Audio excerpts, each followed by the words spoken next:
Hello. Welcome to today's broadcast. I don't plan to be broadcasting for long.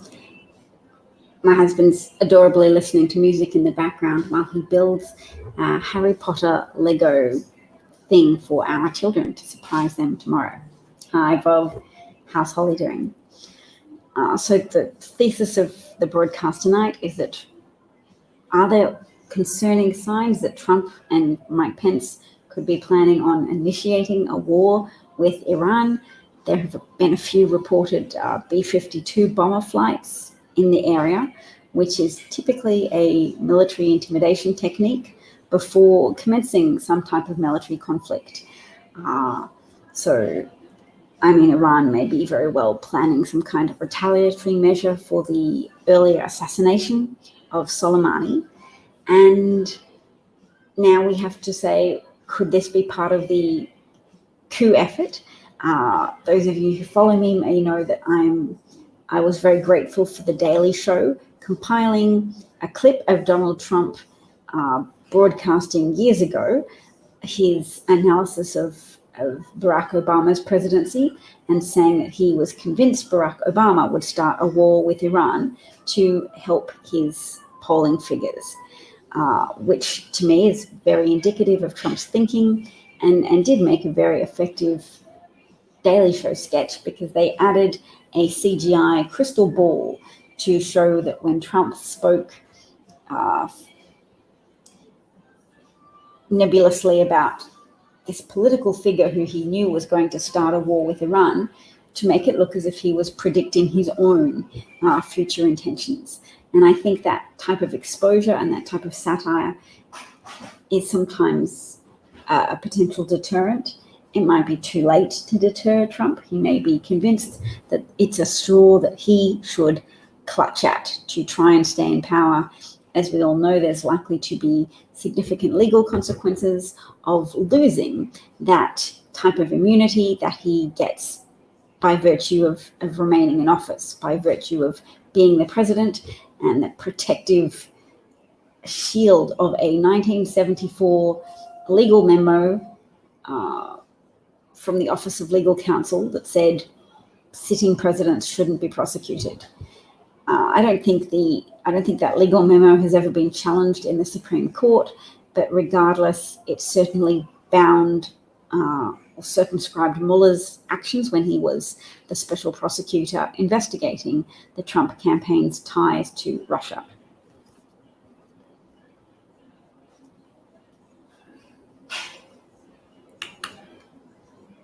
Javier is saying that Iran just being reported to state that Trump will use Iran as a pretext to go to war. Yeah. Yes, it is. Happy New Year for where I am. Thank you, Brian from Texas. And yes, it's one of the concerns is that Trump left Mar-a-Lago early. He's going to be missing a New Year's Eve party that people paid money for tickets. So it does seem as if something is up. And look, Trump has already destroyed a lot of people's lives, and it's not as if he showed any compunction about harming American lives, inflicting chronic disease on them or death.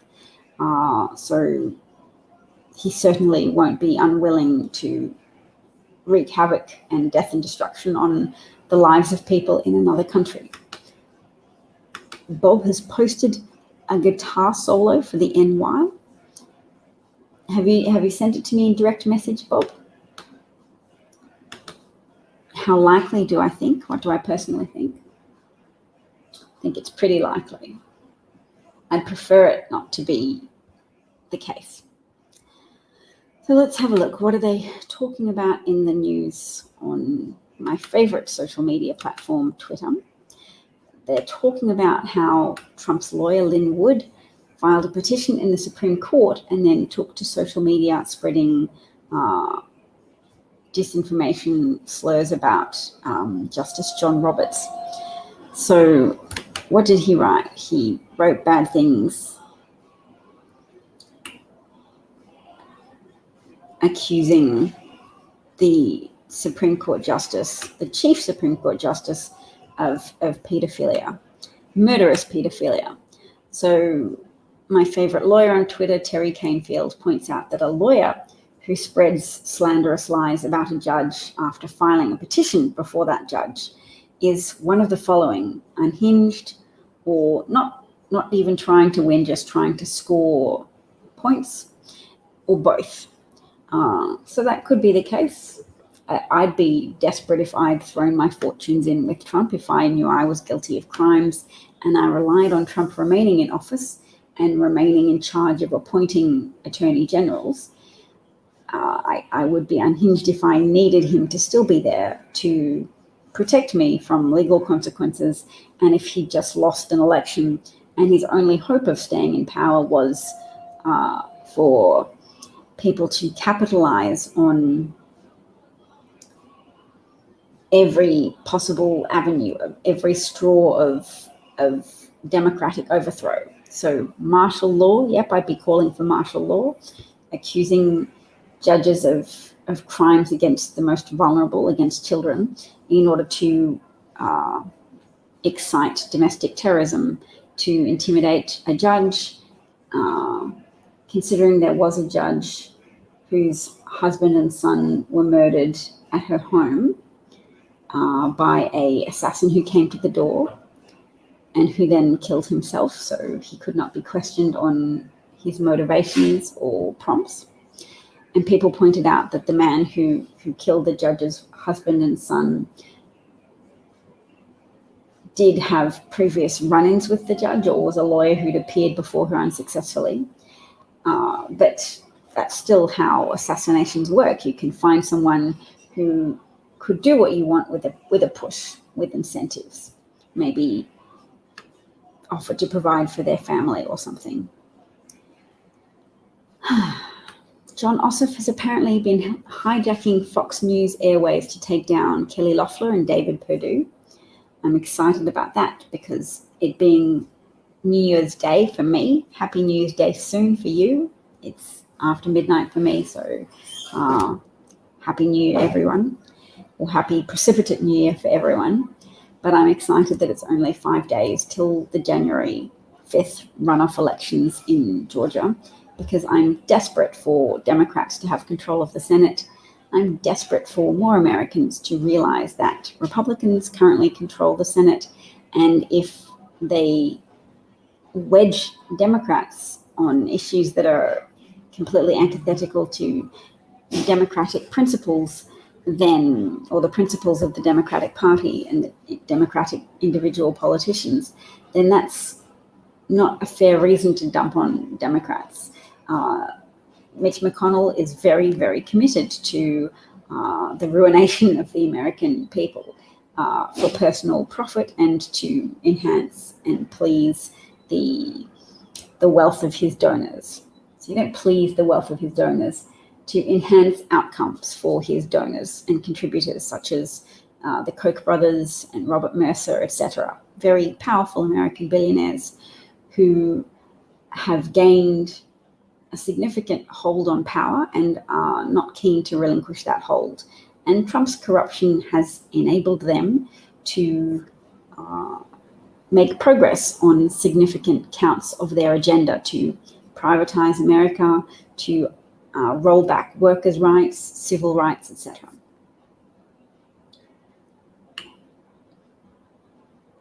Now I want to bring up a point about racism. Let's see, who am I? I've been missing some comments.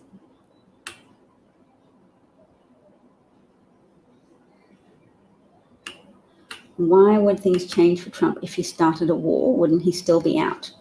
Yes, he would, provided the rule of law holds. But sometimes people who are trying to subvert the rule of law create crises. So with history and Hitler, we know that it's likely he started he had the Reichstag fire started, or took advantage of such a fire to claim that he needed to suspend the rule of law and install martial law and suspend democratic processes. So that's why. it's not an explanation that would fly if circumstances were normal, but if you're prepared to consider that Trump is not a normal politician, but is in fact an aspirational despot who's had significant success in relation to becoming president, in gaming the electoral college system with the help of an adversarial foreign power to begin with, and then occupying the office in a very destructive way and harming hundreds of thousands of Americans, exposing millions to chronic disease by promoting disinformation about a pandemic, which has characteristics that lull people into a false sense of security, that play into class and race biases, and needs a firm, assertive, pro-social hand in government.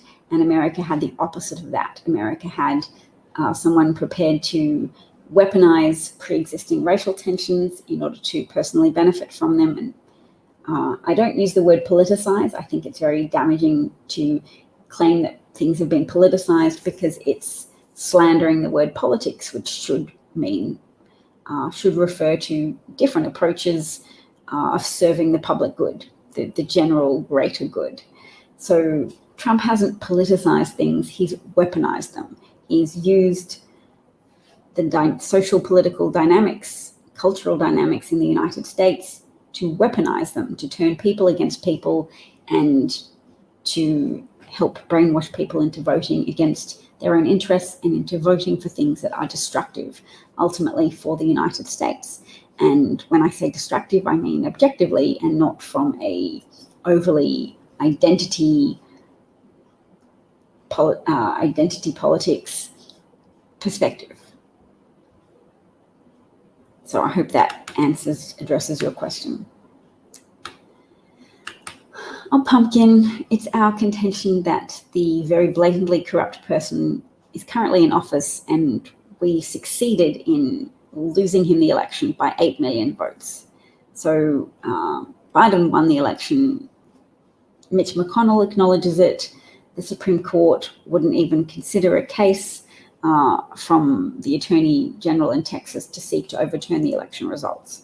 So no, Biden is very well respected, which is why he got 8 million more votes than Trump, as well as significantly winning electoral college, 302 electoral college votes to 234 electoral college votes for Trump. Sheldon, thank you. Happy and healthy New Year. Yes, it's horrendous to watch a lot of the things that Republicans do. Cool Photo is noting that, yes, Trump will do anything to avoid jail or being discarded by Putin. Yes. All right, folks, let's see if there's any final points that I want to make. Yes. Okay, so an actor from Bill and Ted's Excellent Adventure. I think that's what he's most famous for. His name is Alex Winter. He's also produced the Zappa movie and a documentary called Showbiz Kids Doc. And he writes, a lot of people in his little LA orbit are angry at those of us who are hunkered down, who won't socialize, won't go to each other's homes, who take it seriously and wear masks and avoid indoor spaces. So let me just break that down for you, because that's a difficult and counterintuitive point to digest. In LA, which is overall a blue state, there are many people Alex Winter personally knows, according to his own account, who are angry with people taking precautions against COVID. So he writes also, anti-truth, entitlement, and defiance isn't a partisan issue, it's everywhere. And he's writing that in comment to updated statistics, which is that California has now had 25,000 people die from COVID. LA County crossed 10,000 deaths, and LA County broke its records for the most deaths reported in a single day. Alex also writes, the dirty little not-so-secret is that COVID denial is mostly a class and race issue, not a right-left issue. COVID happens to those people, not to us, and we shouldn't be inconvenienced by it. Now, I don't entirely agree with Alex Winter to the extent that he has, but I perfectly agree with his need to foreground that point because it's under-acknowledged. Most of us on the left are cheerful to point to those on the right. We can see politicians on the right like Trump, like Pence, like various Trump-affiliated governors, Ron DeSantis, Brian Kemp, etc. They've delayed mask-wearing mandates. They've actively opposed mask mandates in many cases. They've helped spread disinformation. Ron DeSantis seems likely to have criminally interfered with accurate reporting of death statistics and case statistics for COVID. So they are easy to villainize by people with distance from them to not be on their team. But it takes more perspicacity to observe your own team and say, there are wealthy, privileged people on our team on the left who disregard COVID, in no small part because the messaging from the heads of government that has the contagion that everybody has been exposed to of bad ideas, bad, falsely reassuring ideas. It says young people should not act as if they're constrained in any way because they personally are relatively unlikely to die from COVID. There's still a possibility they could die from COVID, and the real leadership position should always have been to stress that young people are in danger of being inadvertent killers. Young people are in danger. It won't be obvious to them. It's not going to be as obvious as taking a gun and shooting your nanny or shooting your local grocery store clerk in the heart. But that is what people are effectively doing when they completely fail to take any precautions for COVID. Now, there's no black and white division between being adequately careful and exposing others to danger. It's a sliding scale, but overall, there are people who have not embraced the need to consider the circumstances that Americans are in. Americans have faced a very prolonged engagement with this pandemic because of inadequate federal leadership from the Trump administration and Trump-affiliated Republican collaborators at state level. But we still all had to work with that.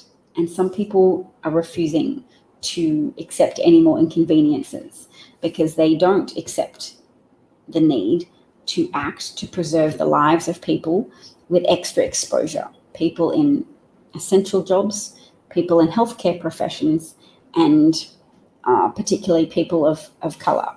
So if you just calculate risk of death for yourself, then you're not including the risk of potential chronic disease for yourself, but you're also not taking seriously the fact that you could be a spreader of a disease that will impact, that will kill African American people, that will kill Hispanic people who are overrepresented in essential working professions, who are overrepresented in the ranks of those who lack access to adequate medical care.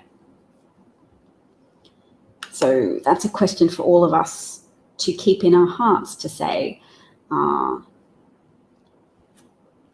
unconscious bias comes easily to many of us and can shape our actions. And we need to take conscious charge of those processes and say, what am I prepared to do to expand my empathy circle and care for and thus act protectively towards people who are not in my income bracket, people who are not in my life circumstances bracket, people with chronic conditions, people who are captive in nursing homes or prisons. What can we do to extend our compassion to those who are in jail who didn't receive a life sentence?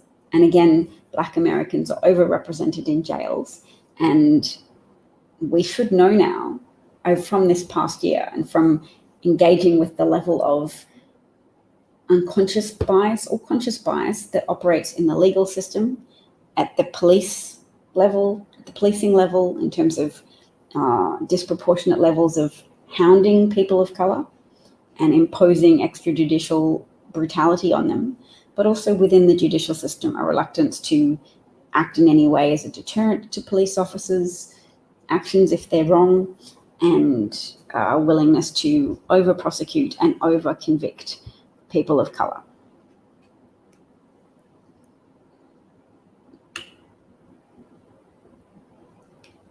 So in Los Angeles, oh, good morning. Good morning. Hello, hello.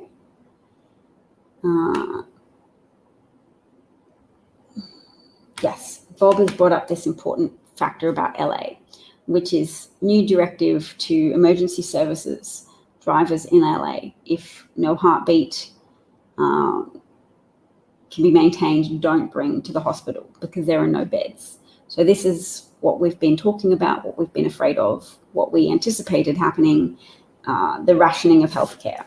So people who would previously have been taken to hospital and had teams of medical staff work on reviving them, people whose lives would have been saved, people who have had a heart attack but would be treated, people who've had a stroke who could be revived, all of those people, their lives are now ended, and they won't be dying necessarily from COVID. Those are called secondary deaths.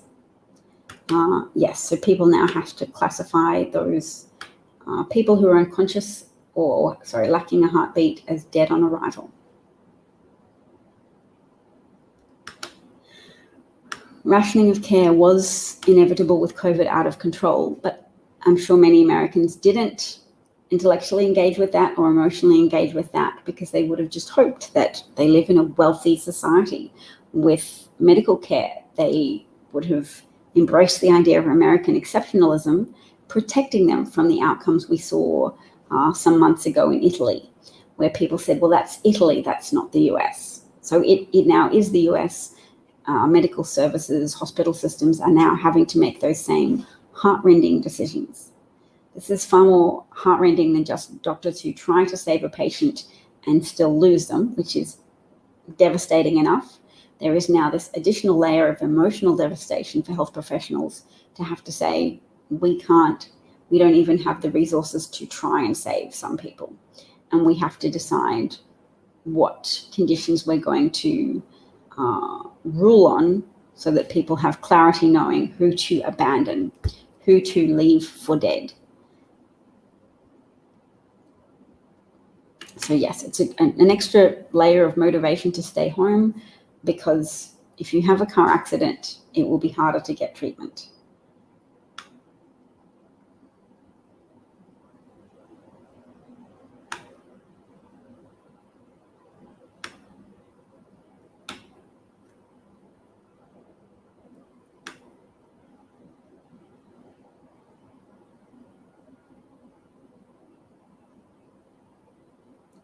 So Leslie's been a hermit this year. Congratulations, Leslie. Being a hermit is good. It's a good year.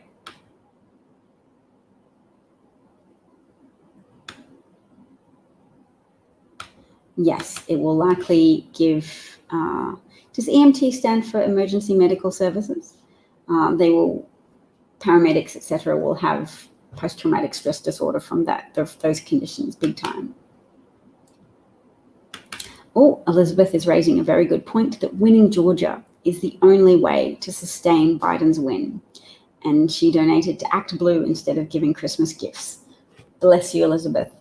Bless you for understanding the gravity of the situation, that we cannot have the House is already controlled by Democrats. We can't have the Senate controlled by Republicans anymore. They've exposed themselves as being traitors who act in ways that are antithetical to the interests of the American people, not just poor American people, the non-wealthy American people, but American people more broadly. And obstructive, negligent, actively murderous in relation to their endorsement of a president who disseminated deadly misinformation to the American people, which has killed hundreds of thousands of Americans. Cody's 19-year-old cousin just died from COVID. Who's Cody? Do we know Cody? But I'm sorry for them. A 19-year-old is very young to die, and highlights the fact that even if you say young people are overall less likely to die than the elderly people or people with pre-existing conditions, it's still occurring.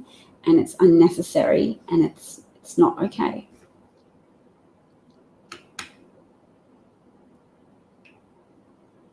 What's my feeling on January the 6th?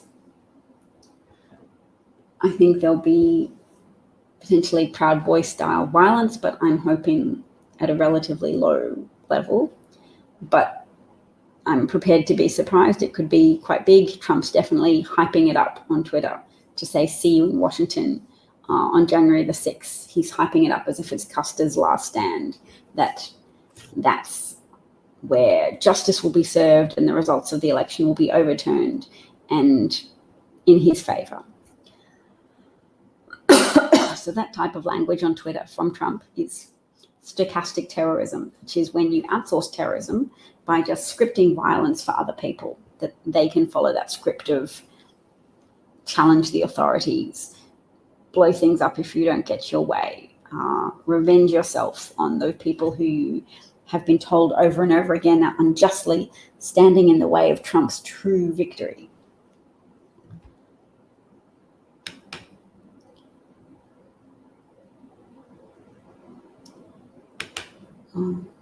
So Cody is someone who lives with you, and her cousin just died at Christmas.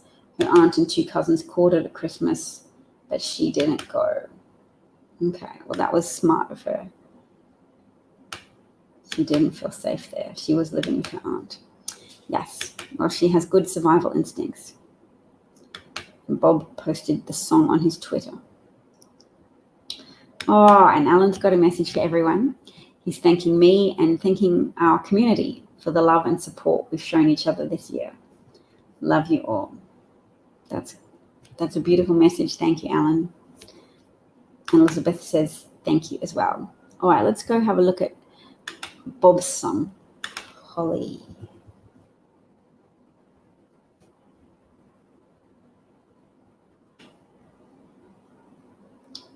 Ooh, what do I look you up on Twitter? Holly.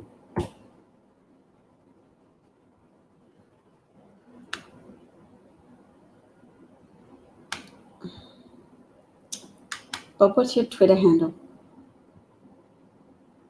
Oh, March the 6th, 15th. That's earlier than I thought. Oh, which means I really should have started broadcasting on HAPS. I wonder if I can simultaneously broadcast on a HAP whilst I'm doing this.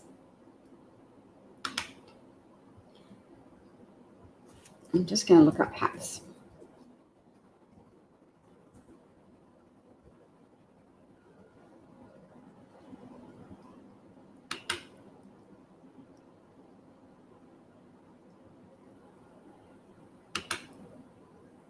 Create new broadcast.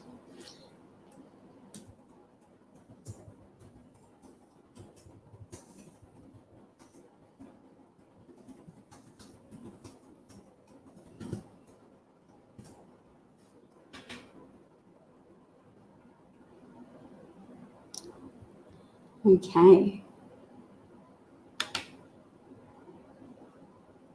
I shall stream to Periscope.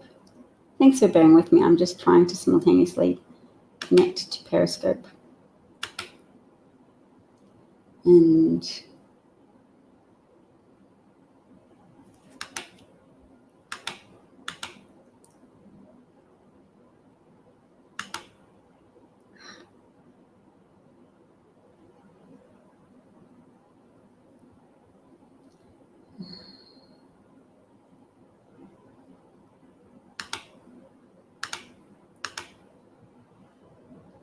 no, okay, I'll have to start broadcasting on HAPS tomorrow.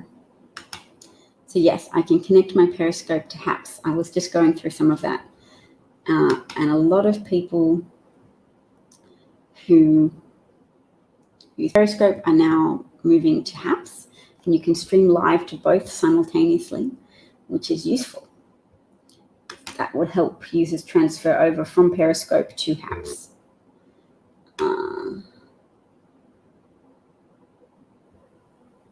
Holly C42. Okay.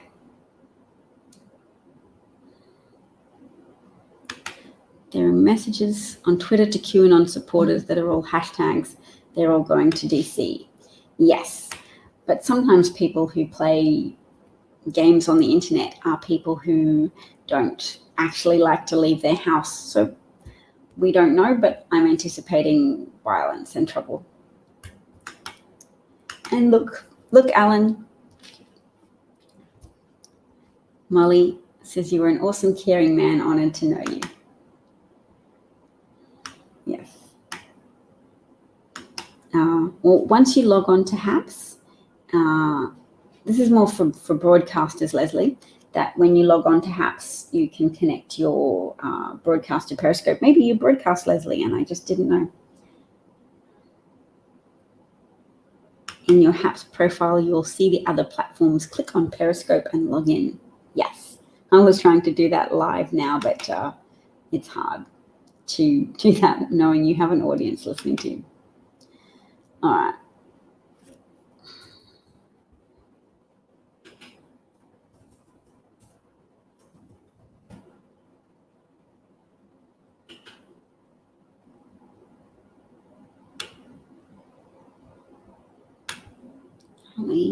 C42. There we go. All right, I'm just checking out Bob's. Oh, well, this is something we need to watch from a doctor. It has happened. This is what every medical professional has been worried about since day one of this pandemic. And here in Los Angeles, it has happened.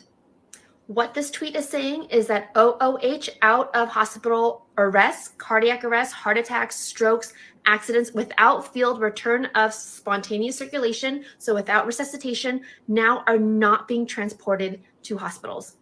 These poor patients will be pronounced dead at the scene because there are no hospitals, there are no beds, there are no medical personnel available to help them because they are so overrun by COVID. So as we go into this new year tomorrow, please stay safe. Please stay home. Yes, even you young people who are low risk when it comes to COVID, because if God forbid something happens, you may not get the medical attention that you need. It has happened. This is what every medical professional has been worried about since day one of this pandemic. And here in Los Angeles, it has happened. What this tweet is saying is that OOH, out of hospital cardiac arrests, cardiac arrests, heart attacks, strokes, accidents without field return of spontaneous circulation, so without resuscitation, now without return of spontaneous circulation.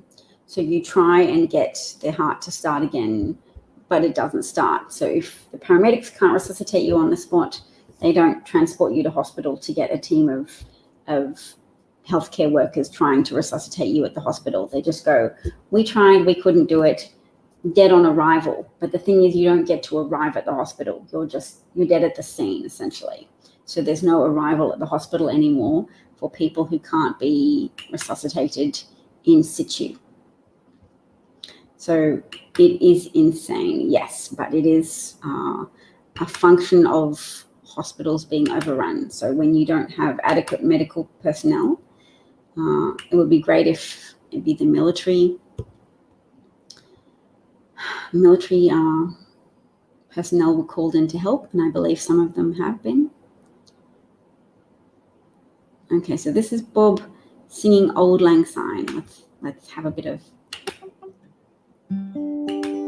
This is my New Year's celebration.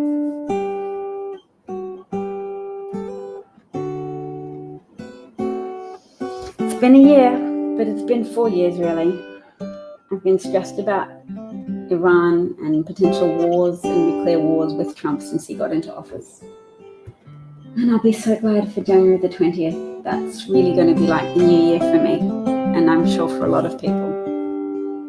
This is beautiful music, Bob.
That was lovely. I'm glad I listened to that. I'll play it for Mr. Davcat next, because it was beautiful, wasn't it? And look, Raven, even though our reality differs on some points, because for us there's an objective reality in which Joe Biden won the election 302 electoral college votes to 234 for Trump, and 59 lost court cases by Trump lawyers indicate that the courts have rejected the flimsy excuses of an attempt to pretend that there's been fraud. They won't even, Giuliani in court won't even allege fraud because there's no actual evidence of it. So he'll say fraud to Newsmax and to OAN news shows, but won't say it to judges. So that's why, in the reality that we inhabit, those 59 court cases, lost court cases, and Supreme Court cases that haven't even been heard, one Supreme Court case. So that's one Supreme Court case not heard because the lack of standing of Texas to challenge Biden's win in Pennsylvania. So I know that there's a lot of disinformation on the internet. So if you can appreciate beautiful music and recognize the humanity of other people, then recognize that the 81 million people who voted for Joe Biden did so legitimately. They're not illegals. They're real people. They cast real votes. And there's been no evidence of any people fraudulently voting for Biden, and just evidence of a small number of people fraudulently voting for Trump. I think 3 cases of people who have tried to adopt their dead relative's identity to vote twice for Trump. So Euromaestro's here. I didn't say hello. Hello, Euromaestro. It will be such a difference to have competent leadership in the Oval Office, to have a federal government that believes in governing, that believes in having a plan to address federal crises, and using all of those trillions of federal tax dollars collected from the American people to serve the American people, to reduce risk, to appropriately inform the American people of how to stay safe, how to act, but also to use the Defense Production Act of 1953 to ramp up production of protective equipment, of ventilators, and now potentially of the infrastructure needed to efficiently distribute vaccinations to the American people. So Alan liked it as well. The pandemic would feel like a long time because people have been in lockdown in the United States for much longer than in other nations. Trump has been making a lot of noises that he will start a war with Iran. So if you're his supporter and you don't want him to start a war, please let him know that. I don't think he really cares anymore because you no longer have the capacity to vote for him. He would only care about you if you say we're a member of a paramilitary organization that could potentially incite violence in his defense. And some will. Some Proud Boys will incite violence once Biden is inaugurated on the 20th of January, and that becomes too sharp, too distressing a divergence from reality for people who are very confused about reality. These boots were made for walking. I could practice singing it and you could accompany me in it, and I could be non-pretty singing and you could do the non-pretty uke playing. Yeah, that kind of statement, if you only count legal votes, Trump won, is very unfortunate because it's a product of typically very racist thinking, whereby people are so ready to assume that the black voters in Detroit, in Milwaukee, in other large cities are somehow not legal. Black Americans are legal voters, and too many Republicans have cherished the notion that somehow the votes of black people aren't valid, and they hide behind statements that are a little bit vague, like legal votes. And the law has already ruled in favor of all those voters who legitimately cast their vote for Biden. They have thrown out 59 cases and ruled against Trump lawyers trying to claim that those votes weren't legal. They've said, nope, they're perfectly legal. The accommodations that were made for COVID, saying increasing the capacity to vote by mail, all legal, all with the opportunities to be legally challenged before the election, but they weren't. Only after Trump lost did they bring these court cases, and the judges said there's no evidence of fraudulent voting, and there's no evidence that would suggest the states weren't allowed to make avenues available so that people could safely vote during a pandemic. Mr. Ed loves the title. Yes. Well, to my mind, it's the best defense against Trump starting a war is openly talking about how he might want to start a war as a get out of jail card. And the good thing about being a narcissist who thinks he should win the Nobel Peace Prize is that sometimes when people come out loudly and say, well, it would be very terrible for somebody to start a war just to help them overturn the results of a democratic election, then he might come out and say, well, no, I'm not going to do that. And that would be great if he renounced that course of action. Oh, there's messages on Patreon. I will check them. Pumpkin Pie, you're just bleating. You're just bleating the programmed brainwashing points. So I guess I shouldn't devote energy to helping you move past them because you're not going to. You're very lost. You're very lost to the cause of reality. I can't help you. So what I can do is put user in timeout. There we go, done. Leslie missed the beginning. Is there really a chance Trump would dare start a military issue with Iran? Yes, a very high chance. There've already been 3 flights of B-52 US military bombers over Iran in the last 2 weeks. They've been laying the seeds for potentially escalating a war with Iran, and it would potentially help Trump's allies in Saudi Arabia and Israel to have an armed conflict in the Middle East.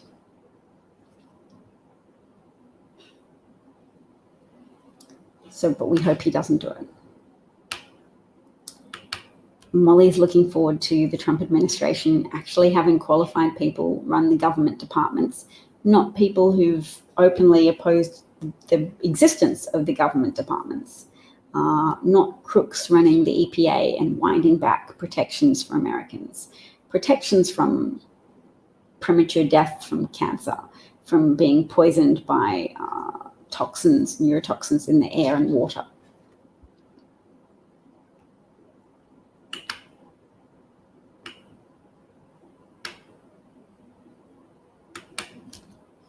Your mum keeps asking you why the US government doesn't care about its people. Well, yes, it's not the US government as a whole, because there are elements of the US government that care. I'd say the Democratic Party is more anchored in public service and interested in preserving democracy at this point in time. And I would tell your mum that she should just start using the word Republican Party, because if we help spread that tendency of being accurate and specific in who we hold responsible for betraying the American people, that makes it easier going forwards to hold those politicians who are responsible for this current economic and public health crisis, and potentially military crisis as well, responsible for their actions in enabling Trump and pursuing their own agenda of deregulating businesses, relaxing standards that previously helped protect the American people from harm. Alan's got an update as well that the warship Nimitz has been moved into the area of the Middle East. There we go. Yep. All right. Well, I did say I was going to bed, didn't I? But yes, that's my discussion for the evening, that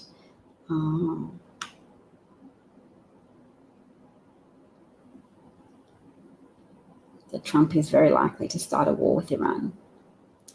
Republican Senator Ben Sasse said something, which is, he said that on a Facebook post, when we talk in private, I haven't heard a single congressional Republican allege that the election results were fraudulent, not one. So he says they talk about how they might look to Trump voters.